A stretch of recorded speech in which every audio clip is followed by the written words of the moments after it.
இருக்கக்கூடிய அந்த நிலையிலே தமிழ்நாட்டு மக்களுக்கு எதையுமே செய்யாத பிஜேபியோடு கூட்டணி வைத்துக் கொண்டு தமிழ் மொழியை, தமிழ் மக்களுக்கு எதிரான திட்டங்களை, தமிழ்நாட்டு மக்களுடைய சுயமரியாதையை, தமிழ்நாட்டுடைய உரிமைகளை பறிக்கக்கூடிய ஒரு கூட்டணியை அவர்கள் உருவாக்கி இருக்கிறார்கள். தொடர்ந்து இந்த நாட்டிலே இருக்கக்கூடிய சிறுபான்மை மக்களுக்கு எதிரான ஒரு கூட்டணியாக செயல்பட்டுக் கொண்டிருக்கக்கூடிய அந்த கூட்டணி இந்த தேர்தலிலே மக்கள் அவர்களுக்கு சரியான பாடத்தை புகட்ட வேண்டும்.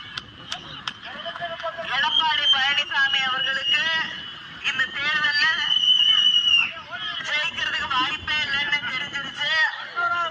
தேர்தல் பயம் இப்ப ஜுரமா மாறி இன்னைக்கு ஜன்னியா வந்துருச்சு. என்ன பேசுறோம்னு அவருக்கே தெரியல. அதனால அவர்களுக்கு இந்த தேர்தலிலே நாம் சரியான பாடத்தை புகட்ட வேண்டும்.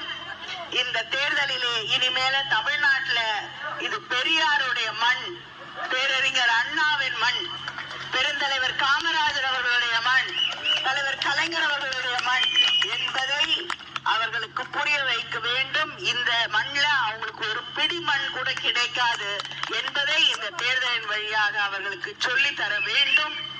அப்படி ஒரு நிலையை உருவாக்க, மறுபடியும் திராவிட மாடல் ஆட்சியை இந்த மண்ணிலே உருவாக்க நம்முடைய விஜய் பிரபாகர் அவர்களுக்கு முரசு சின்னத்திலே உங்களுடைய மேலான பொன்னான வாக்குகளை அளித்து அவரை வெற்றி பெற செய்ய வேண்டும் வேண்டும் வேண்டும் என்று உங்களை எல்லாம் வேண்டி கேட்டுக்கொள்கிறேன்.